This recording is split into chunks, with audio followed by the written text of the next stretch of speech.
So, good afternoon, everyone.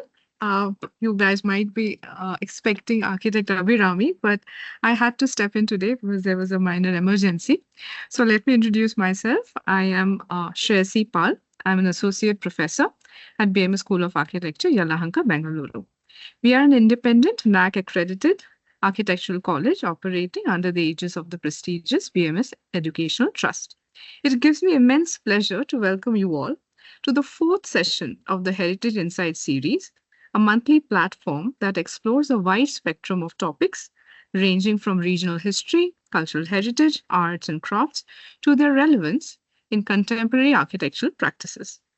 Architecture, as we all know, is deeply interwoven with allied fields history, culture, philosophy, and fine arts. This series is part of a larger sensitization process, an open forum for heritage enthusiasts, students, and professionals, where we come together to engage in meaningful dialogue and share diverse perspectives.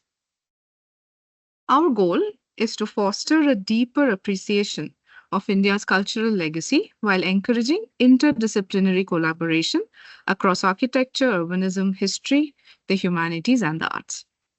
We are delighted to share that we have registrations from across Karnataka and other parts of India. Your enthusiastic participation motivates us to take this initiative forward with renewed energy. Today's topic is particularly captivating. We turn our attention to the saga of the Naga Sadhus, a lesser known yet powerful strand of our cultural tapestry. We are honored to have with us eminent historian and Indologist Rekha Rao Madam, who would unfold this fascinating subject for us. Now, this initiative is a proud collaboration between BMS School of Architecture, Yelahanka, and CRDS Foundation.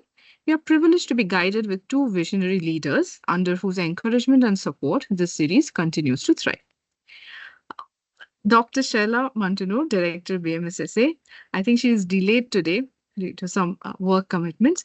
We'll wait for her as she joins. Meanwhile, it is my pleasure to introduce architect Shobha Narendra Kumar, an accomplished architect and urban planner with over 25 years of experience. She is a founder of IPAC, a multidisciplinary architectural firm based in Bangalore, and an alumna of IIM. A celebrated woman entrepreneur, she combines architectural excellence with a strong commitment to cultural conservation, particularly within Karnataka. She established the CRDS Foundation with the vision of preserving India's heritage and promoting sustainable living environments. Under her leadership, the Center for Research and Development on Sustainability of Life, that's CRDS, continues to uncover Karnataka's hidden treasures while championing sustainability for future generations.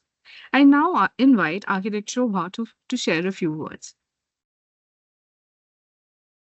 Shobha ma'am? Hello, everyone. Good afternoon. Good afternoon, Rekha Rao ma'am.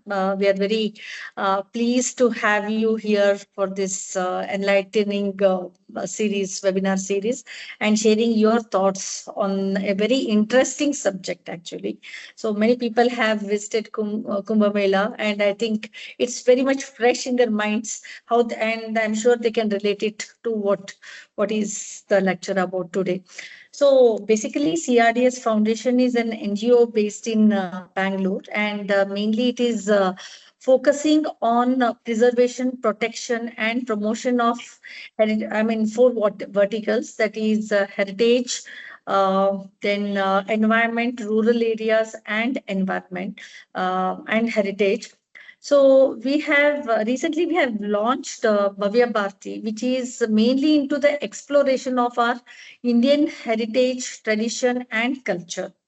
So this is all about our CRDS Foundation, and we are also looking forward for a lot of interesting participants, volunteers, members to join our firm in this exploration. Thank you, and we welcome you, Rekha Rao ma'am. Thank you. I think Dr. Shaila has also joined, ma'am. Can you hear me? Yeah. Yeah. Very quickly, I'll just introduce Dr. Shaila to all of our participants. A distinguished academic and practitioner, she holds a doctorate from IIT Roorkee with over 2 decades of experience in research, teaching, and professional practice. She has published extensively in national and international journals and currently leads two international collaborations, one with the University of Notre Dame, USA, and another with Kathmandu University, Nepal. Her accolades include the Intact UK Scholarship Award and the Intact Merit Award. She has been instrumental in launching several impactful initiatives at BMSSA, including the Research Dialogue Series, Knowledge Series, and most recently, this Heritage Insight Series. I now invite Shaila Madam to share a few words. Thank you, Shreyasi, and a warm welcome, Rekha ma'am. Hope you remember I called you even I think maybe around 6-7 months back to invite you for our campus. Yeah, and it was I think it was I think even immediately post COVID, so we couldn't have that, and thankfully now we are having it an online session today with you. Basically, as Shaisi mentioned about, this is a heritage dialogue series which we started with CRDS as a collaborative talk series, and we are getting really good response. And in fact, every month we thought of having sessions based on tangible as well as intangible. We are not fixing only to the built environment. So we thought let us explore the possibilities and understand the rich heritage of basically the Karnataka. But why again we diverted to the Maha kumbh is basically last whole month it was everybody was talking about Maha kumbh, and then during that time, ma'am, I just saw your post on Facebook regarding your one of the research articles. So we thought let us have the session on this very emerging field and a very very interesting topic. So that's the reason behind this to have this kind of a session. And with this, I'm eager to listen your talk, ma'am. Especially the research on Nagas and other way about the Mahakumbh. Thank you so much. And now to introduce our guest of the day. Rekha ma'am is an eminent historian and Indologist. She holds a master degree in Indology from the University of Mysore and is also a trained classical dancer.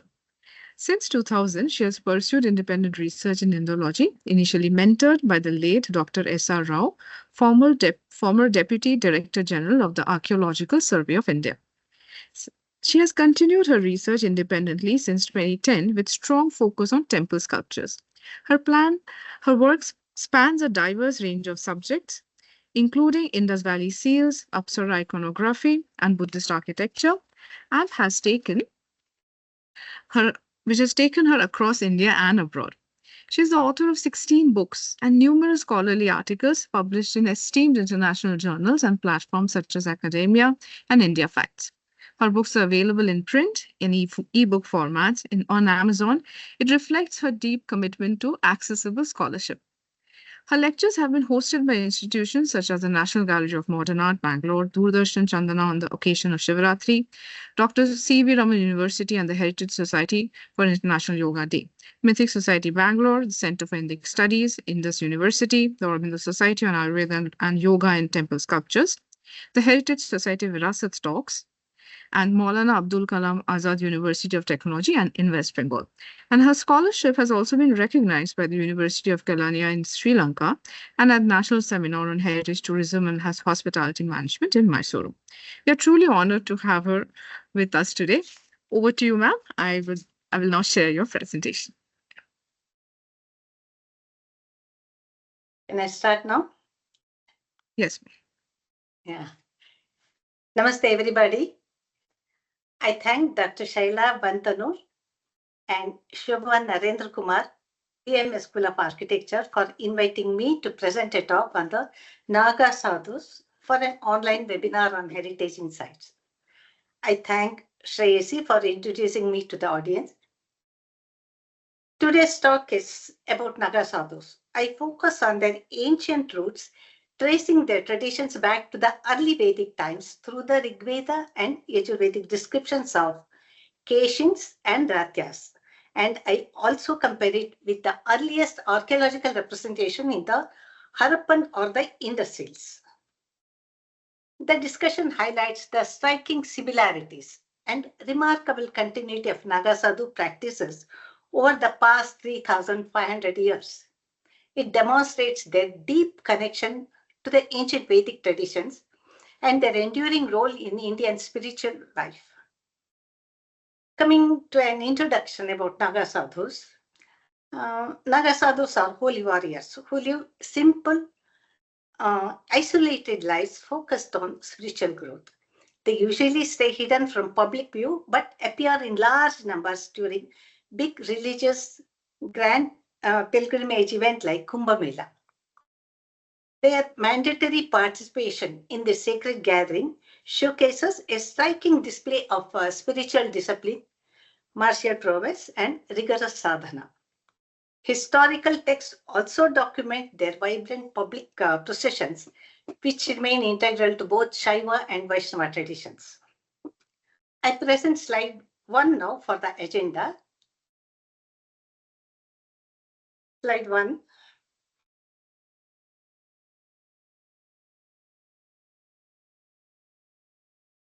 Yeah.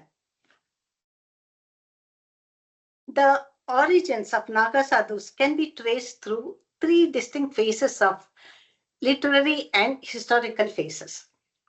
The first phase is the Keshins of Rigveda, the wandering ascetics, described in the 10th mandala of Rigveda.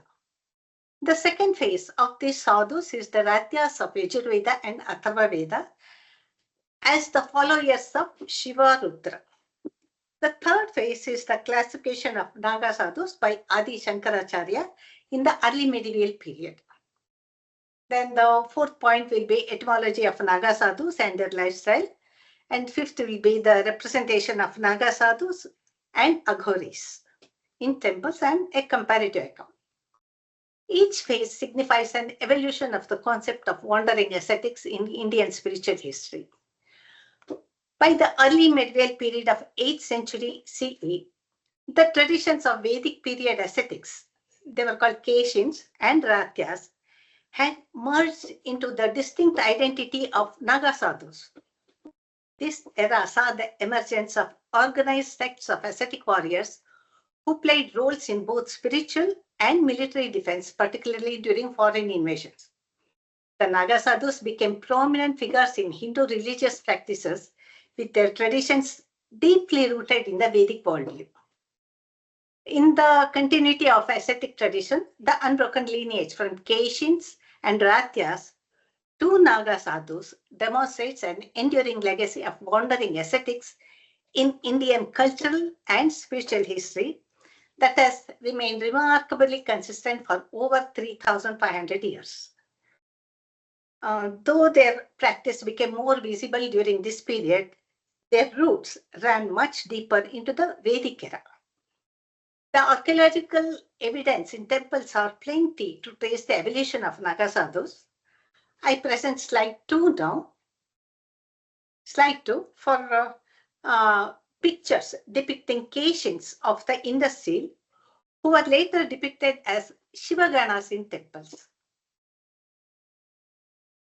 The first picture provides the earliest archaeological evidence traced to some of the Indus Valley seals that depict ascetic figures. Many seals are there depicting similar figures. These seals suggest a tradition of wandering ascetics and is picturized exactly as they are described in the Vedas, including their dress code. They are depicted in the unique metaphoric way in which a man merges with a tiger's body. I will come to this, to the significance of this a bit later. The second picture belongs to the later period in the medieval temples of India, which correlates with the description of Ratya group of ascetics who are described in Yajurveda. These dwarf-like ascetic figures, Ratyas, were classified as Naga Sadhus and depicted as the celestial followers or Ganas of Shiva in temples. They are portrayed in large numbers in temples, like the motifs of dwarf figures on the outer walls of Shiva temples, showcasing various activities. The Ganas are consistently depicted in a dwarf form because they are followers of Lord Shiva and are in groups. Many Shiva temples also represent Aghoris who are ascetics similar to the Ganas. Now, coming to the first point of the agenda, the description of Keshins of Rigveda. The ancient literary sources, specifically the Vedic text, describe the ascetic groups known as Keshins and Ratyas as wandering ascetics. They were a breakaway hostile group living in temporary settlements.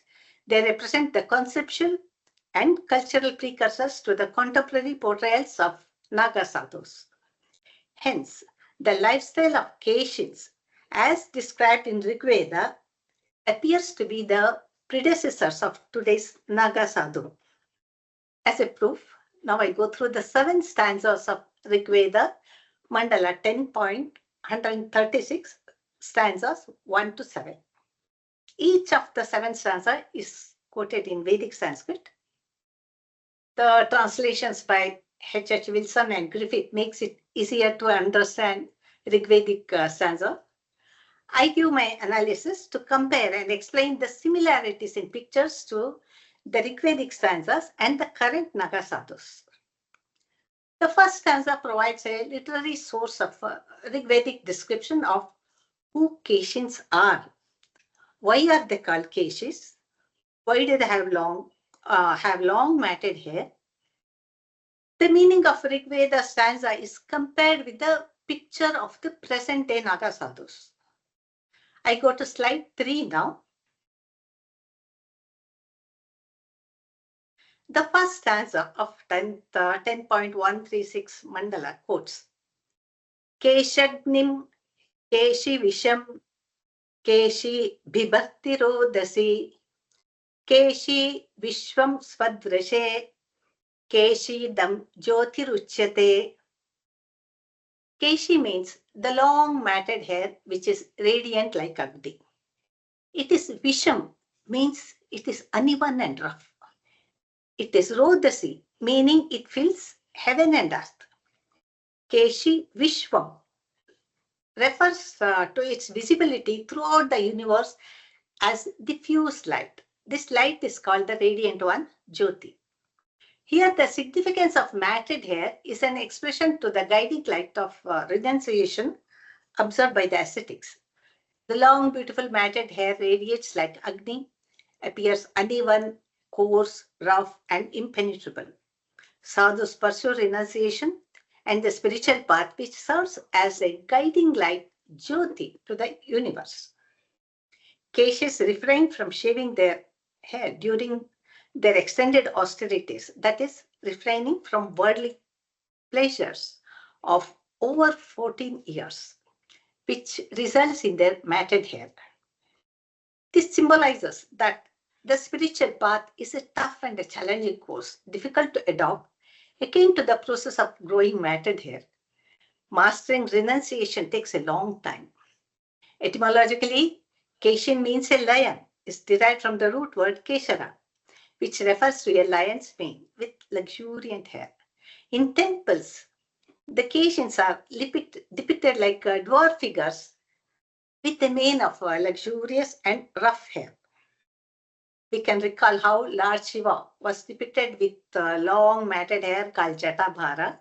He stretched his matted hair to entrap river Ganga when she descended to earth from heaven. Shiva is the role model of Naga Sadhus. I present slide 4 now. Whose sons are Keshins? The second stanza runs, Munayo Vata Rashana Pishanga Vasate Mala Vatasyanudhrajim Yanti Yadde Vaso Avikshata. Rigveda described Keshins as the Munis or ascetics and the sons of a sage by name Vatarashana. They wear Pishanga, which refers to brown or tawny garments made from hide or bark. Naga Sadhus also have their dress code in this color. The name Vatarashana consists of 2 words. Vata means Vayu or wind, while Rashana refers to a girdle, rope or belt. Vatasya Anudhrajim means they move like Vata, the wind. This metaphor of being girdled by wind suggests that they are surrounded solely by air and move as swiftly as the wind. When ascetics harness the power of gods, indicating that they are spiritually evolved, They follow the wind's path in swiftness and settle wherever the gods travel. Since I have the pictures of Harappan or the Indus seals with unique depiction, I would like to give my analysis about this. Some of these seals provide archaeological evidence of Rigvedic knowledge and depict wandering ascetics Cations. Today, the descendants of Cations are the Naga Sadhus who also grow long matted hair and wear a turban. Some Harappan or the Indus seals depict a man marching with a tiger's body. Tiger in the seal is identifiable by its tail and body structure and the striped design. In another seal with a similar picture, the back legs are two-hoofed, which means it is a composite representation of animals and human. Composite representations are always a symbolic representation because such animals do not exist in nature. I analyzed this unique figure to be Cations. The human figure's head shows horizontal snake-like matted hair adorned with herbal decorations and a turban. They wear a tiger skin costume, highlighting the striped design that symbolizes their fearless, wandering nature, like tigers in the forest, and mastery over primal fear. They are metaphorically compared like this in an artistic way in the seal picture because it is an abstract thought to show tiger's fearlessness, akin to Shiva. Shiva is also portrayed adorned with tiger skin and seated upon it. This signifies that a fearless nature serves as a protective barrier during meditation and helps retain spiritual energy while grounded on the earthly plane. Now, please observe the first picture.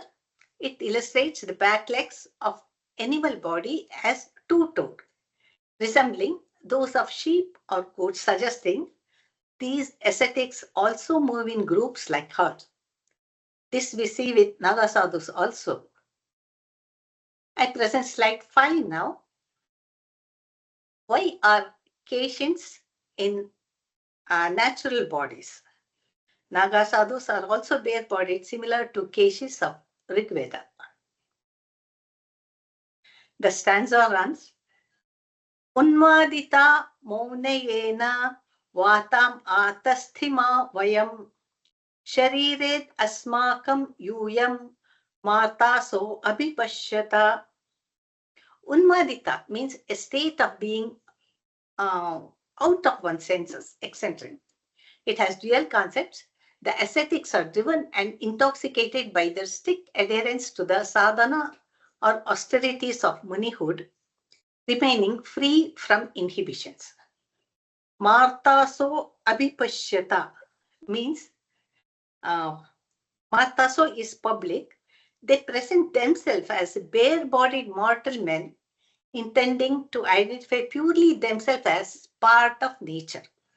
The second concept is they also get intoxicated by the intoxicants like ganja in a chillum. They rely on the state of unmada by intoxicants and that help them to remain still in the Hatha Yoga practices. They draw strength and physical power obtained through this practice. How do Naga Sadhus survive bare-bodied in snow-clad mountains? The rigorous austerities and spiritual practices known as sadhana and the use of intoxicants enable them to endure extreme cold, heat, and wind.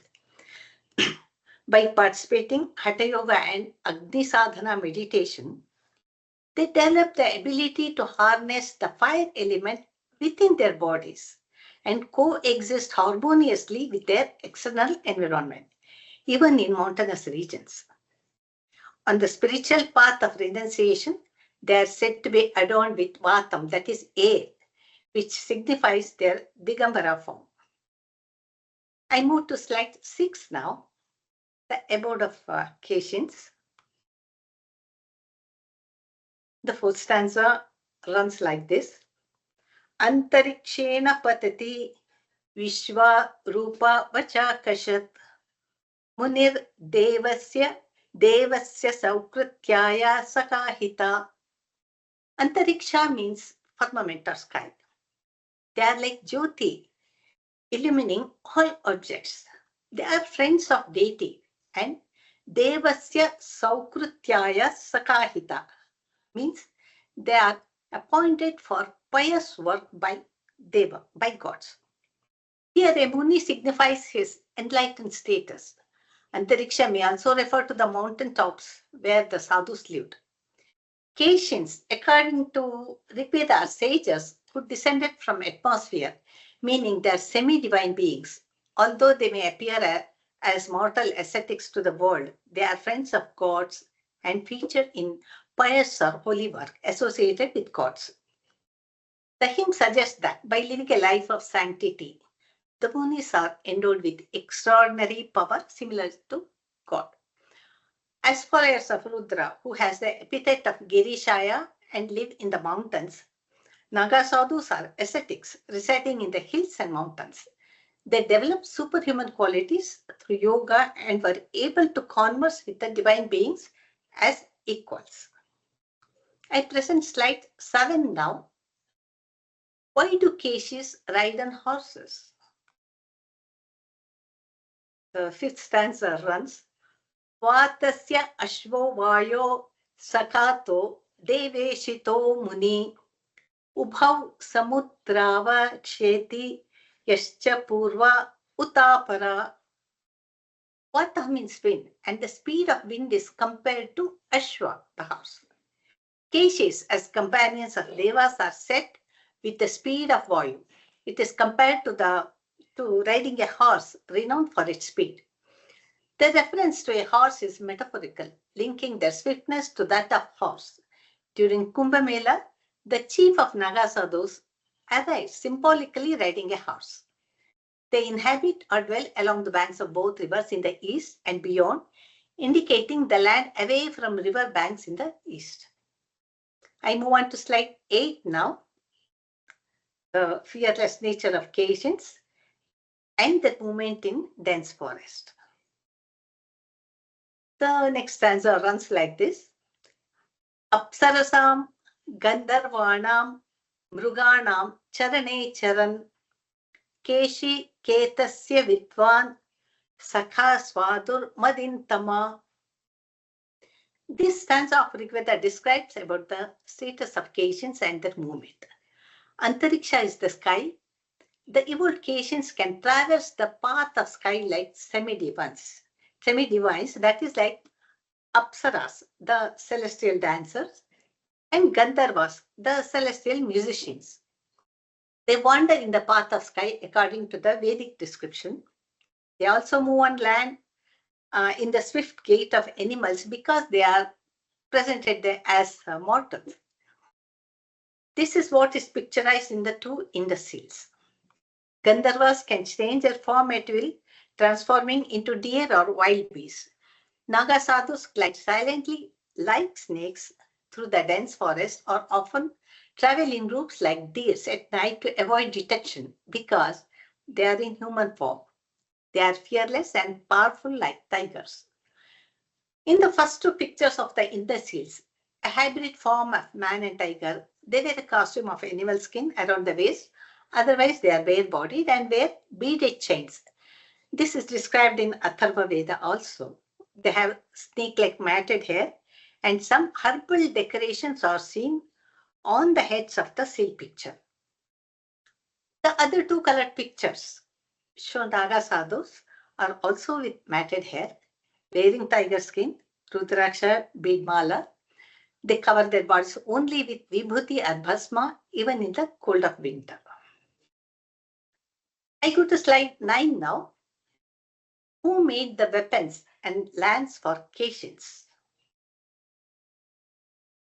The seventh stanza runs like this. Vayurasma upamantat pinashtisma kunandama keshi vishasya patrena yad rudrena pibatsaha. Rigveda says, Vayu, the god of wind, had designed the strong and inflexible weapon known as the lance. In Sanskrit, lance is called kunannama, held by Keshins. It is visible to both heaven and earth, means it is a long weapon. The tip was polished and radiant like sun. This was the light of renunciation that Keshins bore, similar to that of Rudra's lance, to protect Sanatana Dharma. Another interesting point we can see here is how the Aghoris, like Keshis, practice drinking or eating from skull ball. It is documented in Rigvedic stanza, Keshi Vishasya Patrena Yadrudrena Pibatsaha. Just as Rudra drank poison from the Kapalapatra, the Keshins eat and drink from the skull bowl or Kapalapatra. This indicates the Agori group of Naga Sadhus who practice a slightly different pattern of austerities, use skulls as their vessels and ornaments. This was a comparison of similarities between Keshis of Rigveda and the current Naga Sadhus. I proceed to slide 10 now. Now we move on to the description of who are Ratyas of Yajurveda and Atharva Veda. The Keshis of Rigveda, who are just wandering ascetics, are described in Yajurveda and Atharva Veda as Ratyas, who are devotees of Shiva Rudra. Here I recall Rudra had less prominence in the earlier mandala of Rigveda, and Indra was the prime deity. Rudra Shiva gained prominence in the Yajurveda compilation. Shiva was called Ratyapati, Lord of Ratyas. The Ratyas are thus an intermediate link between the early Vedic ascetics Keshis and the later warrior monks of medieval period known as Naga Sadhus. Regarding the literary evidence of Ratyas in Shatarudriya of Krishna Yajurveda, it implies their existence through the portrayal of Ratyapati, Shiva, connecting him as the leader of the group of ascetics called Ratyas. The stanza runs, Namo Vratebhyo Harikeshebhyo Namo Namaha. Here, Ratya and Harikesha are linked. Harikesha means with tawny hair. This stanza acknowledges Ratyas as followers of Rudra. It means salutation to Ratya Harikesha. Their name Ratya originates from the strict oaths and austerities called Vrata in Sanskrit. The two temple panels picture depict tawny-haired ascetics, one with snake on the body. These depictions of tawny-haired ascetics are seen in Shivaganas in the temples. They are the dwarf followers of Shiva and hence present in all Shiva temples. Ratyas were a marginal or non-Vedic group associated with Rudra and later Shiva. The Ratyas embodied the traits of Rudra, dwelling in the mountains, wearing animal skin, tiger nail, neck ornament, and sporting matted hair. They were called Kapardins, that is, one with matted hair. Regarding some facts about why followers of Shiva were in Madhya Desha, the Atharva Veda, chapter 15.2, presents a rather ambiguous statement suggesting that the tribes of Magadha, Magadha is located in the present Bihar, south of Ganges, were friends, advisors, and strong supporters of Ratyas. This implication is quite intriguing. The Ratyas, a breakaway group from the Vedic people, left their original home in the basin of Indus River and moved eastward. Ratyas rejected the formalism of Vedic seers of performing Soma Yagna. The Vedic Aryas did not accept them, leading the Ratyas to distance themselves.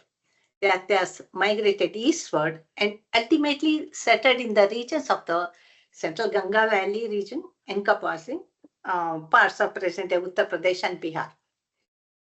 In ancient times, this area was known as Magadha and Anga, where they found friends and supporters. The reason for this friendly reception seems to be rooted in the religious dynamics, as the Magadha tribes in eastern India were not on good terms with the Vedic people of the Indus Basin and had no issue accommodating Ratyas. I move on to slide 11 now. Understanding the lifestyle of Ratyas. Ratyas, sons of sage Vatarashana, lived as nomadic ascetics and worshipped the elements of nature like Agni, Vayu, and Varuna, with Rudra as their primary deity. They journeyed from the banks of Saraswati to the regions of Ganga river. Some dwelled in solitude, while others formed groups of 33 led by a chief. Their assembly included mystics, mendicants, soldiers, healers, warriors, magicians, singers, and ascetics. Some were violent, while others were sober and philosophical. Ratyas wore neck ornaments, that is, Rudraksha beads, and animal skin tied as a lower garment. Some draped a white blanket over their shoulders also. This is mentioned in Atharva Veda.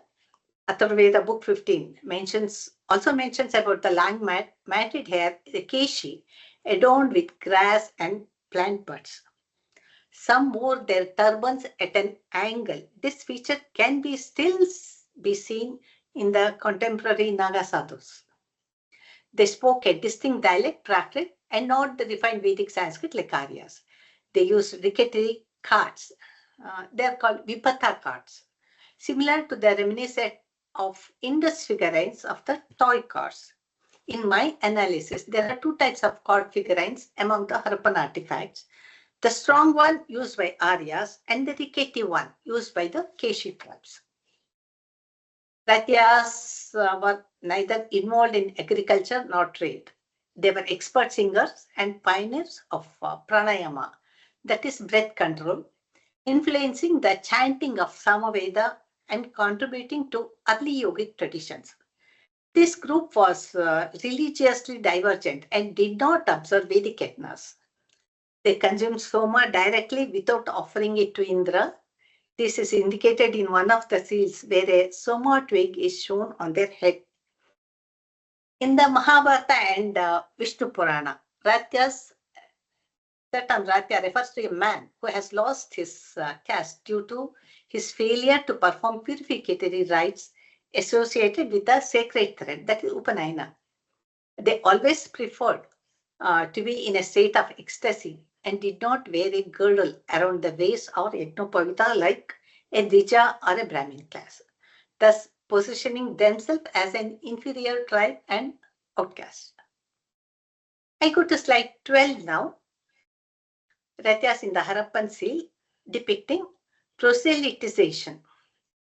Proselytization is the act of attempting to persuade someone to join a specific religious group or institution. It is called Samskruti Parivartan or Dharma Parivartan also. Ratyas in the Vedic period had the option to convert if they wished to join the orthodox class of Aryas. They just had to perform the Ekaha ritual called Ratyastoma. It was a Soma sacrifice. Then they had to accept Indra as their lord and offer Soma juice to Indra. They needed to abandon matted hair as well as their distinctive lance and animal skin costume. In this slide, the Harappans from Kalibangan shows two tall figures wearing woven cloth and flanking the central Ratya figure who has matted hair, turban and animal skin costume. This seal depicts the conversion process of Ratyas. Ratyastoma was one-day Soma ritual in an attempt to convert called proselytization. The seal visually documents the social transition of the Ratyas, showcasing two distinct dress codes and two distinct hairstyles. The central figure has the matted hair and animal skin costume, while the other two have their hair tied into a bun. Many in the seals depict priestly class figures with their hair tied into a bun and not matted. This signifies the Ratyas' optional transformation from an outcast group into the organized Brahmanical fold. The Ratya aspiring to convert to Orthodox class had to perform the Soma ritual and offer Soma to Indra. The symbols of Soma plant and it's a leafless twig and the three crushing stones are indicated in the left corner of the seal picture that says about Soma Yajna. This ritual allowed Ratyas to renounce their status and integrate into Dvija or twice born Brahmanical class by performing Agnishtoma sacrifice.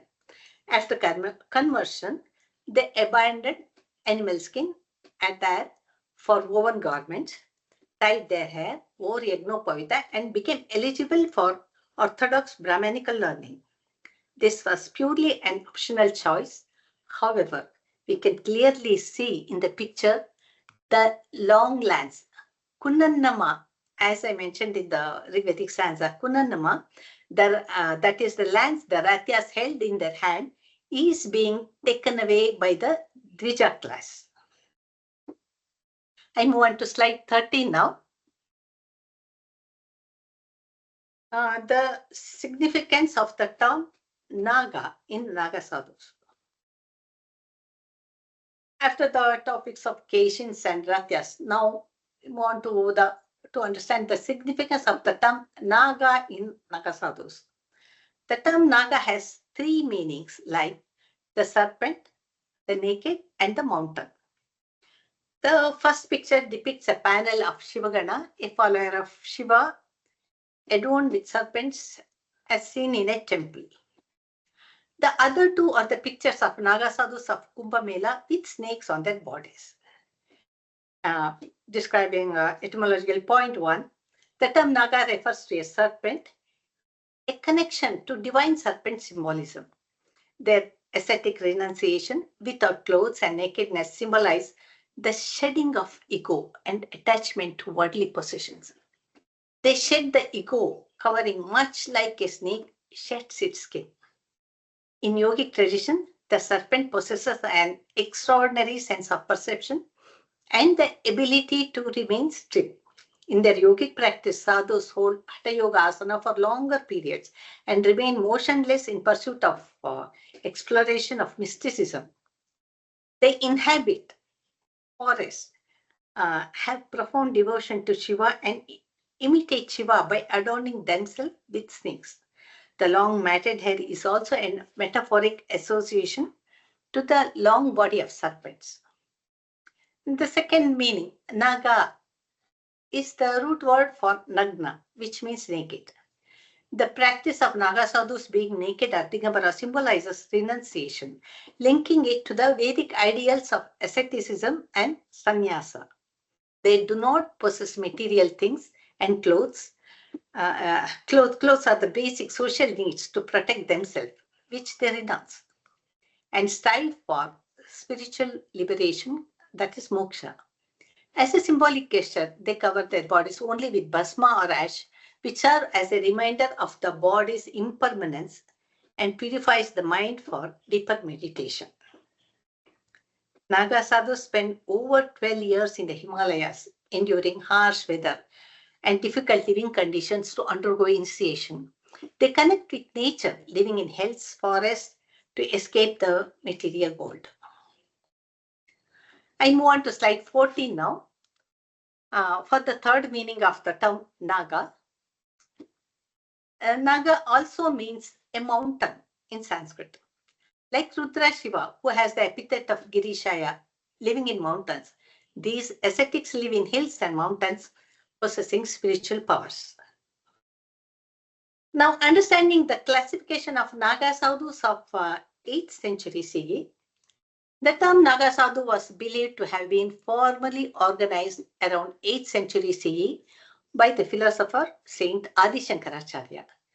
The Shadami refers to a restructured Hindu monastic tradition of mathas. This is also known as the tradition of 10 names, comprising 10 branches of renunciates, that is sannyasis, associated with the Advaita.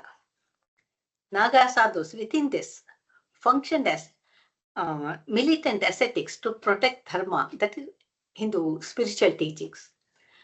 Adi Shankaracharya ensured that both philosophical depth and physical protection of Hindu traditions was saved through this legacy that continues to this day, especially during events like Kumbh Mela, where Naga Sadhus play a prominent role. Adi Shankaracharya's intent behind reorganizing the Naga Sadhus was multifaceted. The reasons are, before Shankaracharya, the monastic traditions in India was diverse and somewhat fragmented, which was loosely organized, involving internal conflicts. By establishing the Dashanami Sampradaya, he unified the different ascetic groups under a structured system of 10 monastic orders, calling it Dashanami. This provided a clearer identity and organization, instead a sense of discipline to protect Sanatana Dharma. Secondly, during Shankaracharya's time, India was facing threats from non-Vedic traditions such as Buddhism and Jainism, as well as foreign invasion. The Dashanami orders were linked to the major four matas or centers, ensuring a well-organized protection to the monastic system. Thirdly, Naga Sadhus, who lived in isolation, were also known for their marital skills, martial skills, and endurance to adverse climatic conditions.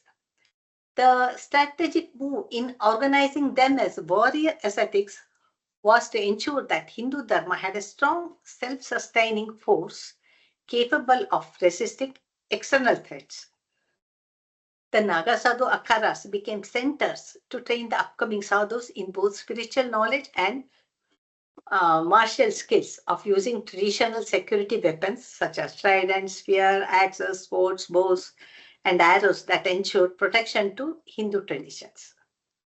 This legacy continues to this day, especially during events like Kumbh Mela, where Naga Sadhus play a prominent role.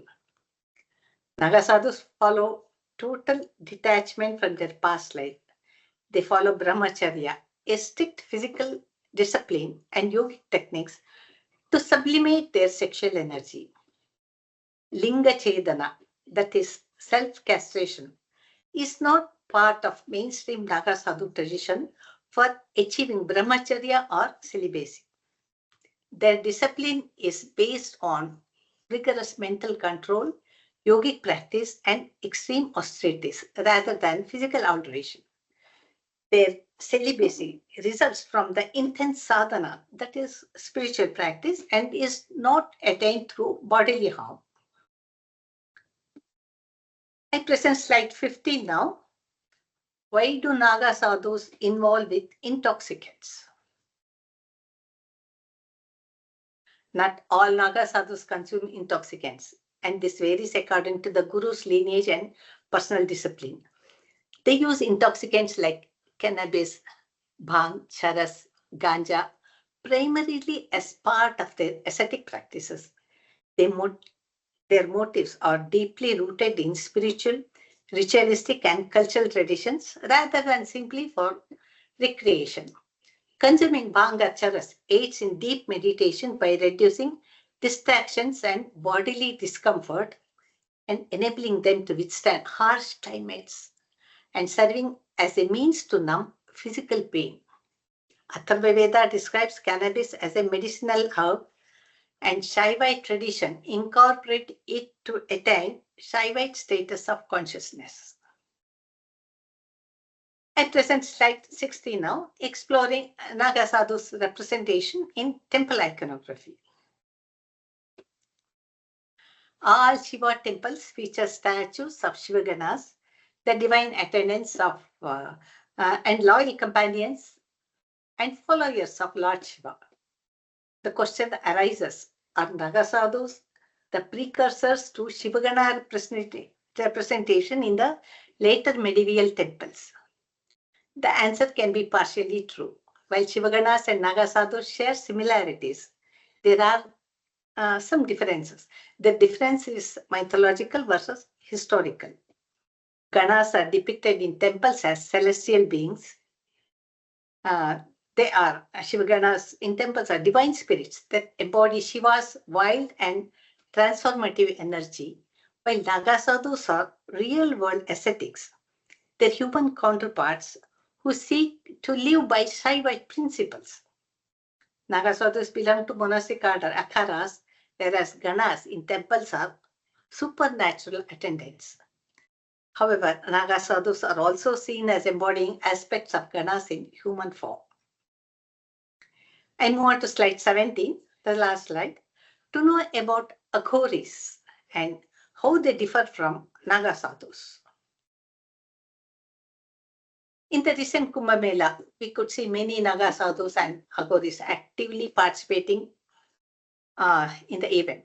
Both Naga sadhus and aghoris often live in remote areas. Both reject conventional society and embrace an ascetic wild existence as their social norms within Hinduism. But they differ significantly in their practices, beliefs, and social orders. Naga sadhus usually live naked, and aghoris usually tie animal skin to cover their lower part. Aghoris do not follow brahmacharya in a mandatory way, but Naga sadhus follow it. They both are non-vegetarians, but some Naga sadhus are vegetarians also. Naga sadhus represent a more structured and orthodox form of renunciation living in akharas. Aghoris are exclusively Bhairava form Shaivites and follow an extreme form of Tantra, living in crematoriums and pursue non-conformatory path to achieve spiritual liberation. Aghura means without fear, reflecting their belief in overcoming all forms of fear, attachment, and societal norms. Aghoris view every duality in universe, pursue or they see pure or impure as equally sacred. Their philosophy leads them to engage in practices that challenge conventional ideas like meditating in cremation ground, smearing the ash of a burnt body or corpse on their bodies, or using skull ball to eat food, etc. Their three major practices of aghoris are more esoteric, like Shiva sadhana. First one is Shiva sadhana, that is renunciation. Second one is Shava sadhana. Shava means a corpse. Meditation on a corpse, which means keeping their leg on a corpse and meditating. They also seek for meditation on the pedestal of a buried body. This is to their practice of getting rid of fear of a dead body and death. They do not kill or harm anyone for their Shava sadhana of eating the half-burnt human flesh, but collect human flesh from rivers or cremation grounds and often embrace practices considered unorthodox and shocking. Thirdly, Smashana sadhana, living in cremation grounds. They are known for engaging in rituals and performing ceremonies that involve taboo elements like consuming human flesh or intoxicants. They intentionally dwell in places like cremation grounds to conquer fear and attachment because they are typically more reclusive and secretive. Their practices often isolate them from mainstream society. They also smoke marijuana, which they consider a fundamental part of their religious practice and help them to withstand the extremes of weather and social taboos. Where do these sadhus live or disappear after Kumbh Mela? It is mandatory for Naga sadhus to attend Kumbh Mela as instructed by the gurus of akharas. Naga sadhus move to Himalayas and live in akharas afterwards. Since they have accepted brahmacharya, they stay away from their families. But it's not mandatory for aghoris to attend Kumbh Mela. Only if they wish, they can attend. Aghoris, after their visit to Kumbh Mela, go back to stay in crematoriums or live like nomads in cremation grounds or forest. Now, coming to conclusion, this study traces Naga sadhus' Vedic antiquity, demonstrating their evolution from early Vedic ascetics to their present-day identity. Their unique lifestyle, dress, and practices rooted in the Rig Veda continue to influence and be visible in the grand traditions of the later Hindu ascetics, martial discipline, and pilgrimage. Evidences from the hymns of Rig Veda, Yajurveda, and Atharva Veda, as well as the Indus seals, that is the Harappan seals, depicting ascetic figures, further support the ancient origin of this tradition. By comparing the Rigvedic hymns on occasions, correlating with modern depictions of Naga Sadhus at the Maha kumbh Mela, this study has highlighted the remarkable continuity of their practices over 3,500 years. This exploration illuminates the enduring legacy of Naga Sadhus and their spiritual journey rooted in the ancient Vedic worldview. With this, I end my talk. Thank you all. Thanks for all yours for listening patiently. Thank you.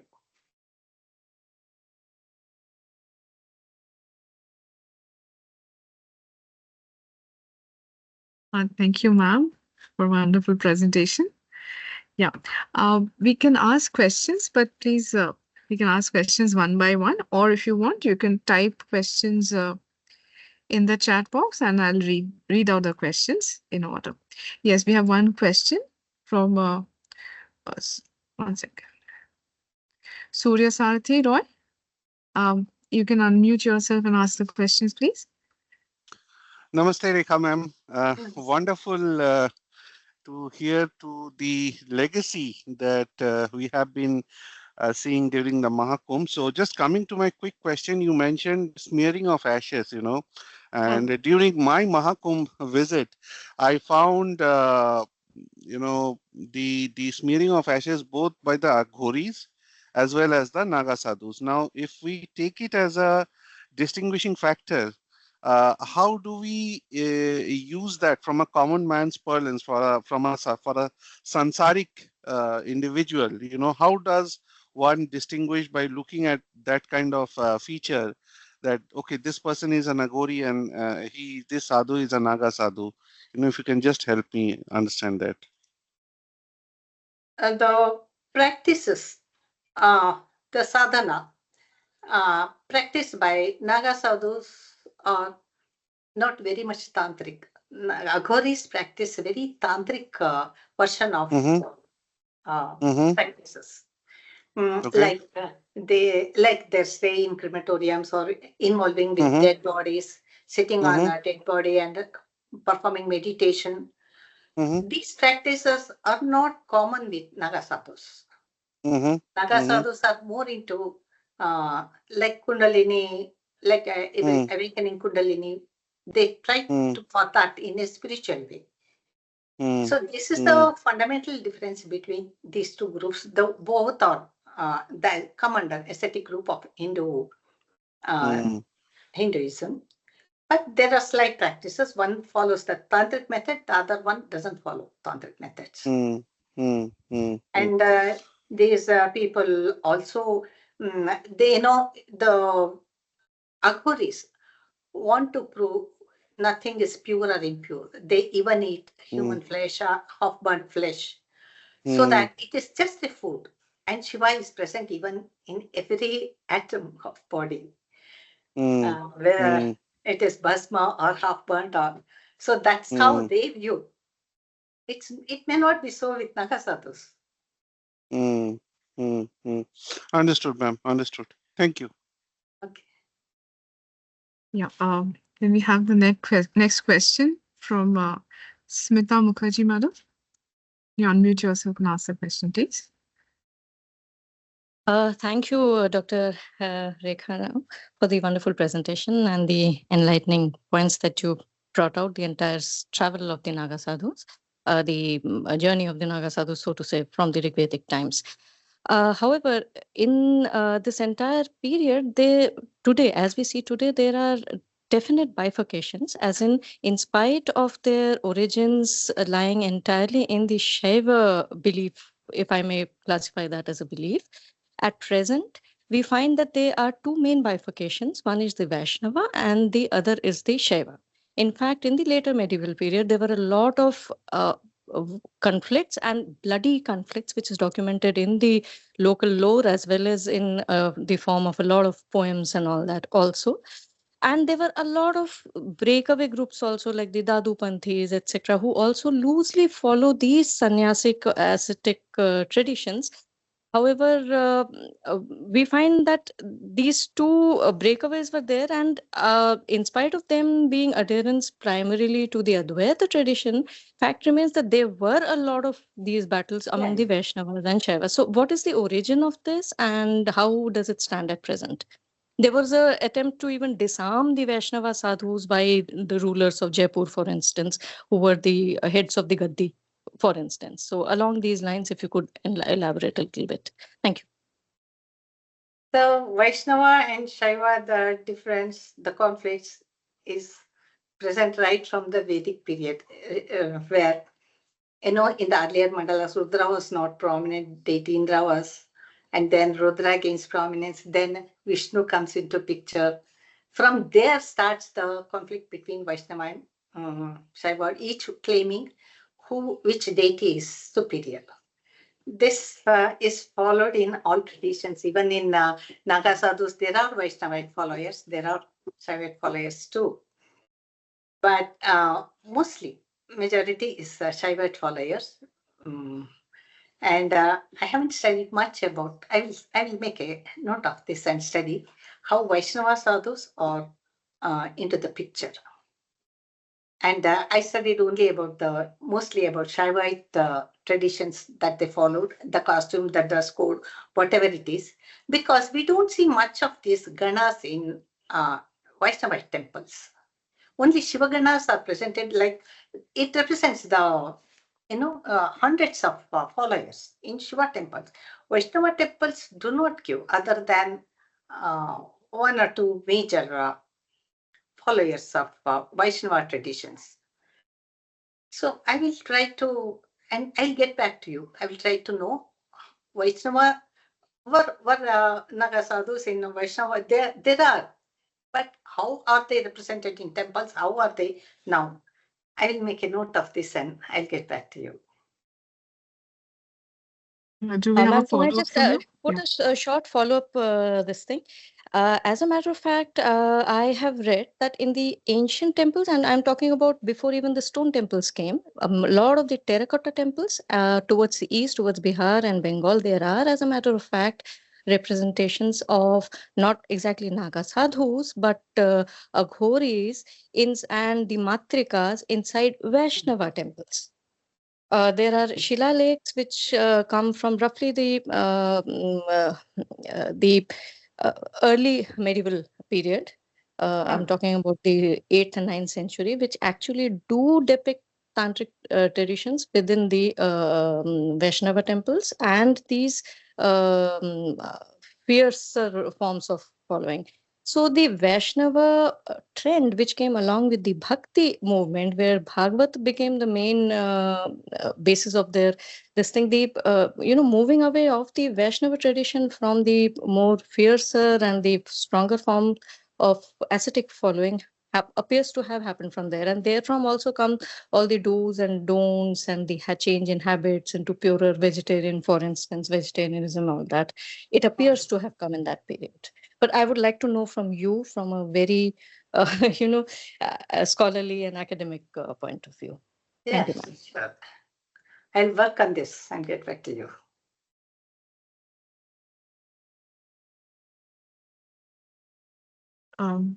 Yeah, thank you, ma'am. Any other question? I'll just quickly check the chat box once. I don't think we have any other question as of now.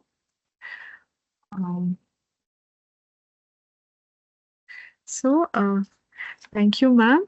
And we would like to, I think there are a lot of messages for you, ma'am, in the chat box. People have loved the session. And people have also texted me, that's what I was saying on WhatsApp. They loved the session that was presented today. Thank you so much. We have one question in the chat box very quickly. I think from Manohar would you like to speak, or I'll just read out the question, ma'am? What is the role of Naga sadhus in today's modern society? Even now, they have the the style of living, the renunciation. They stick to renunciation, and it's a message to the present day generation. Renunciation matters a lot in evolving oneself. It's nothing, but as long as we are attached to the material world.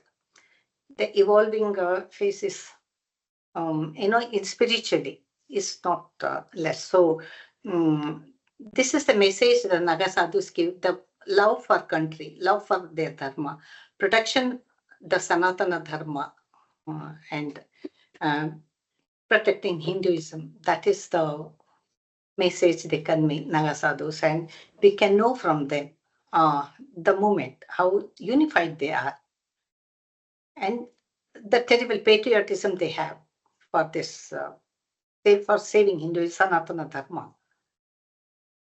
That's the message they convey by us watching them in such heavy groups and maintaining absolute peaceful atmosphere and not much of internal conflicts.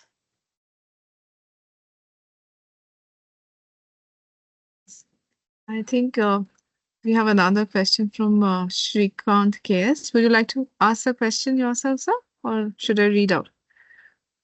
You've raised your hand. Yeah.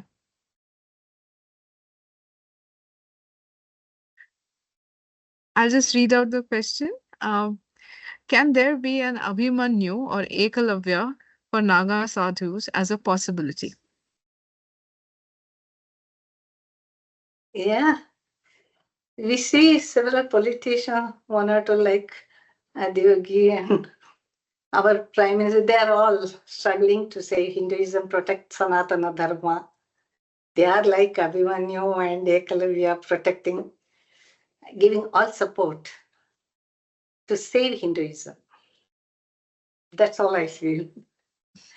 There were two people in the history of Bharat in the medieval era who can be termed as Ekalavya and Abhimanyu in the Naga sect. One was Rajendra Gosain, and other one was Anup Gosain, alias Himmat Giri. These two people were instrumental in pushing back Afghans. In fact, one of the incidents in Prayagraj where Afghans had kidnapped 4,000 women from the Prayagraj city, where Anup Giri had fought back. So, so I think those are beautiful examples.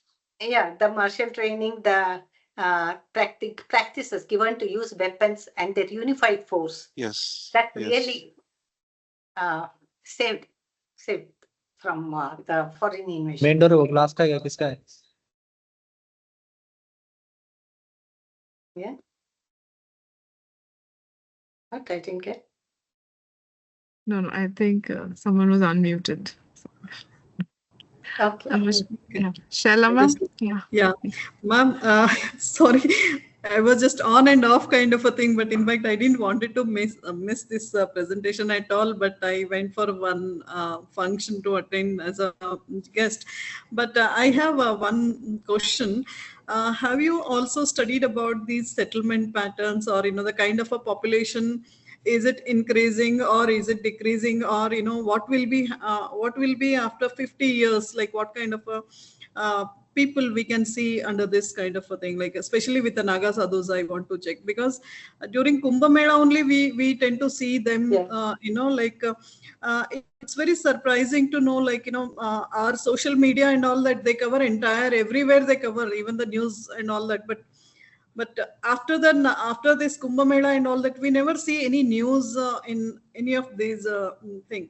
But what will happen after 10 years or 15 years? Does this population is increasing, or how is it all about? Have you studied on this? About whether they are increasing in numbers or not, but we see millions are still followers of Naga Sadhu tradition. That means people still want, they respect renunciation, they respect to save Hinduism.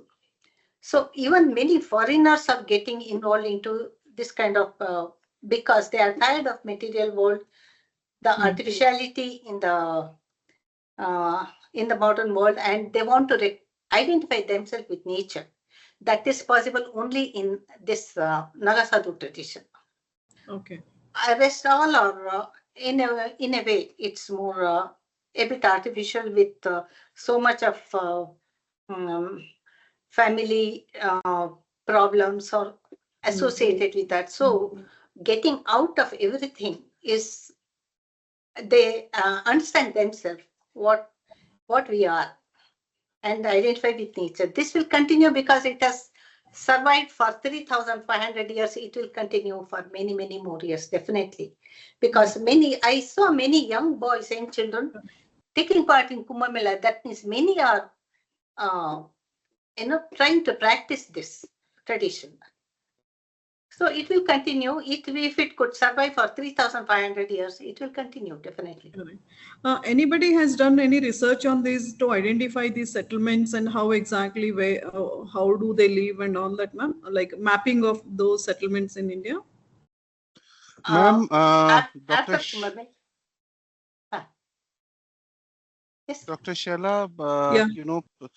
they are primarily distributed in a few states, primarily, Okay. which is Uttarakhand, Himachal Pradesh, Madhya Pradesh, Okay. Himalayas, of course, I mean, Uttarakhand and upwards, Nepal, parts of Bhutan, and I would say then in the forest in Madhya Pradesh, dense forests of Madhya Pradesh, they're also present in large numbers in Northeast, which is not mapped today. Okay. They are particularly Assam. They are available in North Bengal, in the hills of North Bengal, and also in the forests. Let's say in the forest areas between Andhra and Telangana border or Karnataka border, somewhere around Ahobilam and Nallamala forest areas. You find them. So these are certain areas geographically where they come from. And they are also settled in large number in the Narmada Parikrama mark, Amarkantak and, that ways. That forest has a very dense population, that forest, And in terms of numbers that you say, I was going through an article which was published by someone from Kailashananda Giri Maharaj's team. They have registered in their order, in their akharas, they are registered is 300,000. 300,000. That is this thing. But if you really ask me, they should be at any point of time, they should be no less than somewhere between 15 to 17 lakhs. Pan India. That number is there. In fact, as Rekha ma'am very rightly said, this year in one single day that I saw just on the Mauni Amavasya day, I think a total of 25,000 people took to Naga Sannyas. 25,000 men under the Juna Akhara. See, even in Vedas, it is mentioned they moved from Saraswati River basin to Ganges Pond, around that area. So these sadhus are distributed in forests and crematoriums and akharas around that region. It's we don't see much of it. I didn't come across like down south. We have some from Karnataka also, as we saw in some documentaries or interviews, but not many like we see in Northeast. But I think some of disarming by the Jaipur Gaddi, yes, that was there. But Jaipur Gaddi is the same Gaddi, or the Sekhawatis are the same people who brought up a lot of structures and contributed very heavily in North and East, particularly during the Bhakti movement.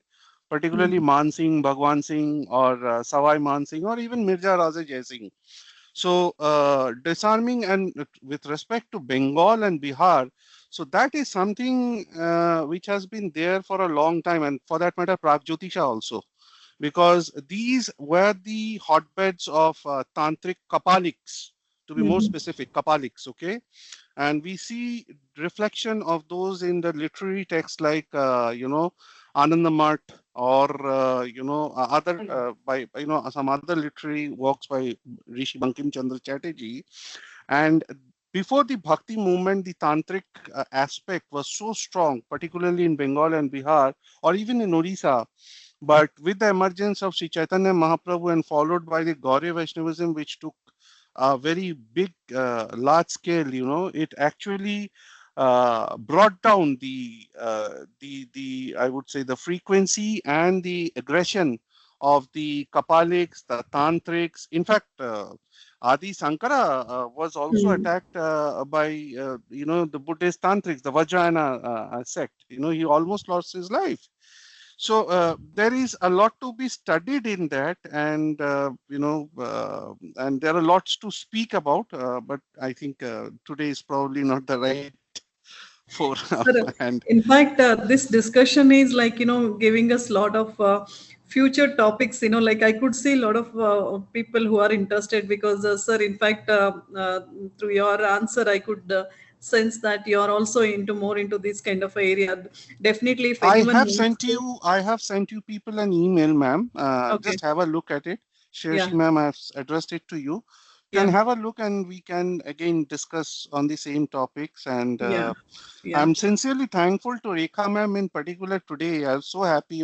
I've been following her work for some time and been thinking of connecting with her.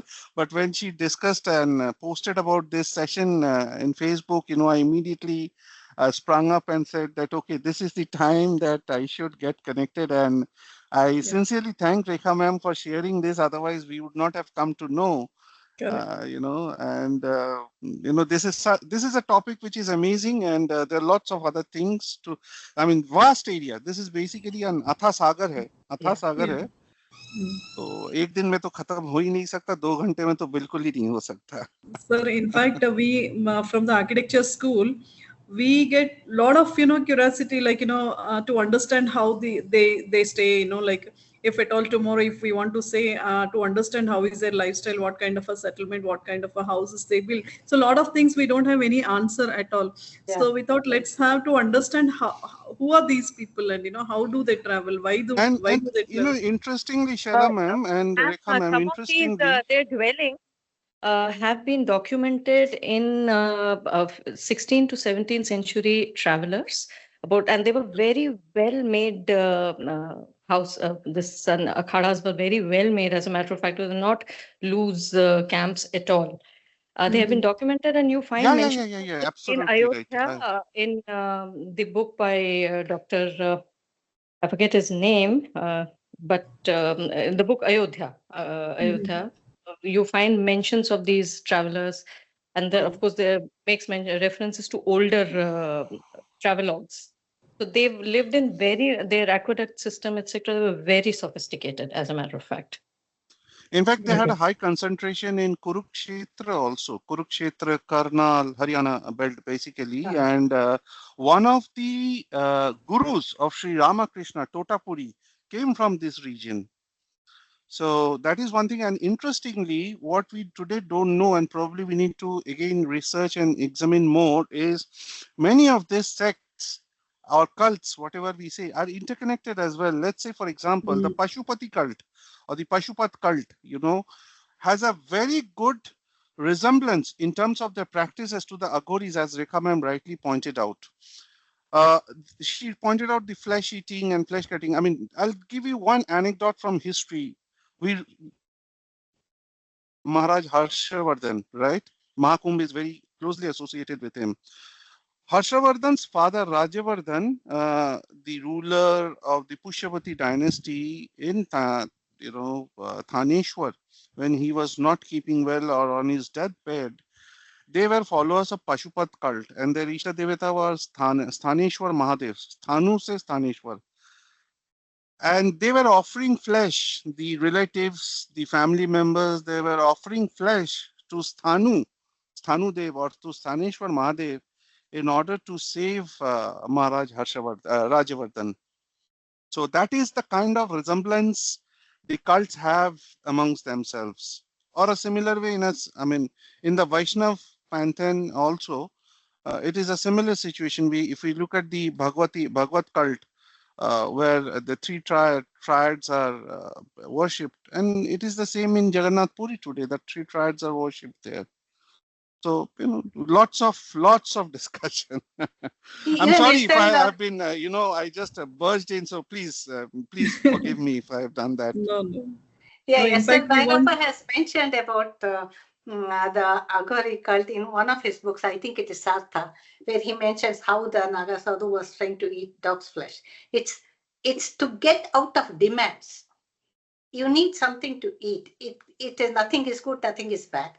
If that is the food you have for that day, consume it. That's all. That's the trend they want to, the Aghoris rather want to cultivate.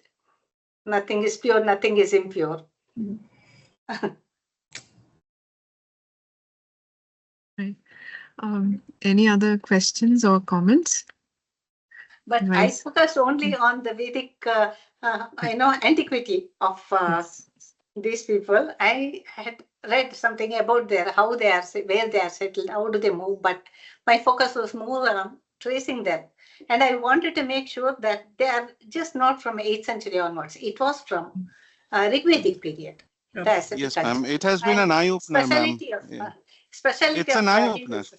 Thank you. It's an eye-opener, ma'am. I as a part of Kurukshetra research, I have been researching on Rig Veda, but never in my dreams I thought of it has been from the Rig Vedic era. It has been an eye-opener. It's truly an enriching stanzas session. are beautiful, I tell you. How many times, the more we read, the more we realize.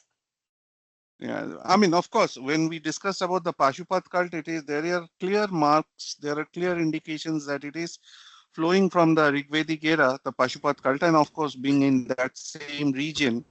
But for the Naga Sadhus and the way you brought up the similarities and how they're different from the Aghoris and how there is a continuation from the Rigvedic era has been truly fascinating, ma'am. It's truly an eye-opener. Thoroughly enriched, I would say. Thank you. Thank you. So thank you so much. Thank you, ma'am. And is it, the question, Ayodhya by Valay Singh, I think we were discussing a book. I think that is one of the suggestions in the chat box, if we were talking about this very book. Smita Mukherjee, you have been... Yes. He mentions it there, but the original travelogue is very long. So there are detailed documentations by at least 2 travelers of the akhadas in the Ayodhya region. So thank you, Dr. Meenu Kejriwal, for the snippet of information. Thank you. And I know the discussion can continue. It's such an interesting topic. And as ma'am said, there's so many aspects to it that we can continue with. But today, I think we'll wrap this up with a quick vote of thanks. Is Miss Anushka there from CRDS? Hello, ma'am. Can you hear me?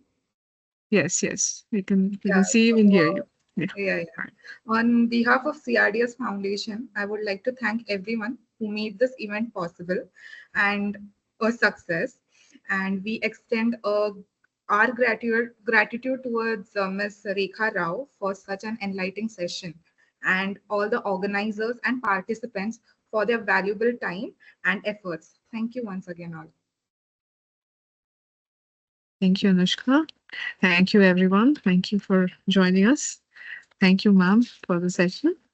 And we hope to see. Thank you so much. We hope to see all of you for our subsequent initiatives. We have quite a few series going on in the college, and we'll keep you posted.